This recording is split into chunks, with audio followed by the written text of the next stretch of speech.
What's up, fight fans? This is Kurt DeVille with Counterpunch Boxing News, and I have some new news concerning Shelly Finkle, Eddie Hearn, Anthony Joshua, and Deontay Wilder.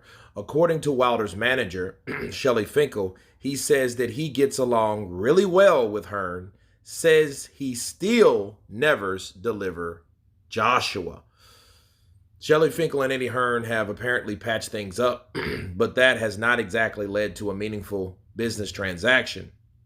Finkle, the longtime manager of former heavyweight champion Deontay Wilder and Hearn, the head of Matchroom, which promotes fellow former titleist Anthony Joshua, has famously feuded over the years in media regarding a potential fight between the two stars. They are in a better place now, but according to Finkle, a Wilder-Joshua fight does not appear closer to getting done. And he said this: "Him and I get along really well," Finkle said. He said he still never delivers Joshua. Finkle made his remarks in Saudi Arabia this past weekend, where he and Wilder were in the attendance to see Jake Paul and Tommy Fury fight over 8 rounds. Finkle and Wilder apparently were in town to discuss some business as well, as Wilder recently indicated that he has a keen desire to have a big fight in the Oil Kingdom sometime soon. And Finkle deferred to Hearn, saying essentially the ball is in the British promoter's court. He said, "Go ask him," Finkle said. "If it was me, yes, but I've been trying for 5 years now, I guess, and it's not because of our side." Those are the words of Shelly Finkle. And let me counterpunch. Let's just talk. Let's focus on now for just a second. We have a cordial relationship between those two. Now, it does strike strange on why you don't hear about Eddie trying to get that Wilder fight versus trying to jump in for Usyk to fight Fury or fight Francis Ngannou out of thin air. You know what I mean? Like, you don't hear that. Now, what we have heard, though, we have heard what Anthony Joshua's first steps are. His first steps is to get a win. His first steps is to look impressive. His first steps is to regain that mental whatever he needs to come back and look good. Then possibly fight Dillian Whyte, and then at the end of the year, take on Deontay Wilder. Now, here's the problem, though.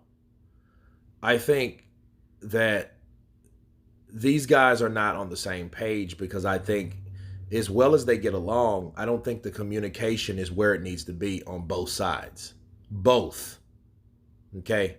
I think at the end of the day, if you were going to get a fight, or you wanted to get a fight, you would send some type of contract or some type of venue or something regarding a fight.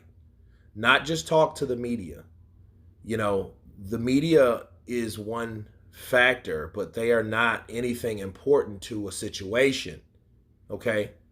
The media are the spectators, the people, the fans, the commentators, the content creators. Like, they are the ones that want to see the fight. But it's up to you guys. It's your job. You and Eddie, it's your job to make the fight happen. So when you talk to the media instead of talk to Eddie, or vice versa. But we've seen Shelly do this just as of last year. Hey, we're not responding to anything because we need to focus on Hellenius. Okay. Well, first of all, he, meaning Shelly, should have addressed that to Eddie Hearn, so Eddie Hearn would have knew that. Then they would have been on the same page, business-wise.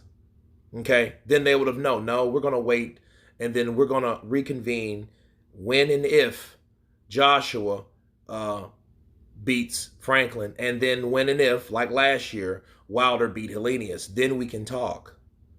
But then, honestly, after that fight happened, how much was it? Was there how much negotiations or conversation went on between Shelly Finkle and Eddie Hearn?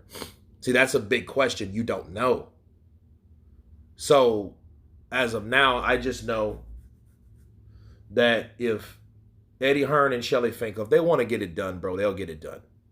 Fuck watching the Dillian White rematch. I don't care to see any rematch regarding Anthony Joshua and Dillian White if it comes before or if it comes to having a Deontay Wilder fight. Because basically, if a Dillian White rematch brings a Deontay Wilder or possible Deontay Wilder fight in jeopardy, why would you want to see a Dillian White fight again?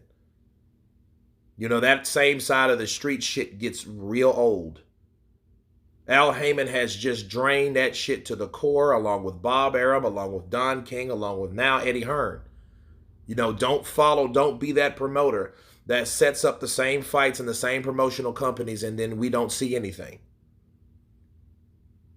But to say this just briefly, because I'm trying to stay in present day, but I have to go back because Finkle mentioned we've been trying to make it for 5 years. And I'm thinking, it's not our fault and it's not because of our side. Well, yes, it is. You just didn't want to respond or accept certain offers. Neither did you want to accept the idea of someone offering you anything. You guys can remember Shelly Finkle saying, hey, nobody offers us anything. If you want to make a fight, we're going to sit down and make the fight. You're not offered a shit. That was Shelly Finkle's whole attitude on the matter. So to see why John Skipper, that deal fell through is past me, because they can talk about $50 million to give Joshua, but then when they turn around and offer you 100, you don't have any, people forget about that, and you just talk about how much did Joshua make. That's still, you're worried about the wrong thing. So again, guys, I think that Shelly Finkle and Eddie Hearn need to get together if they really want this fight. And I think they all need to be in agreement for whatever they're doing now to, first of all, be successful. And then after that, come together. But they have to let each other know what's going on either side, so they can still be open and ready for negotiations when it's available to do so. But anyway, you guys tell me what you think of Shelly Finkle stating that Eddie Hearn won't give us that fight. And I'll say this, if Eddie Hearn doesn't really want Joshua to fight Deontay Wilder, you're not going to hear him later this year mention Deontay Wilder. You won't hear it at all. But same play, if Deontay Wilder really wants that, he shouldn't have an attitude, though, which I haven't heard him say. But, I've heard him say this year, oh, man, they don't want the fight. That's the wrong attitude to have, because that's just like justifying why you shouldn't want or why you shouldn't attempt to make the fight happen, because you're already sure in your mind that this fight won't happen. You know what I mean? So I think the negativity has to stop as well, because if they really want the fight, they have to believe the other fighters or the other side wants it too. Because if they don't want it, they have to show, especially they have to follow it through to see if they don't want it. And then when they do that, blast that side for not wanting it and prove that their side doesn't want it. That's how you stop that shit. That go duck them, and hide in secret and nobody really supposed to know, and then you just take someone's word for it. That shit's getting old, okay? It's time to start exposing these promoters that's helping these fighters duck, hiding behind the quote-unquote business of boxing. It sickens me. But again, you guys, please subscribe. And you all been Counterpunch. Peace.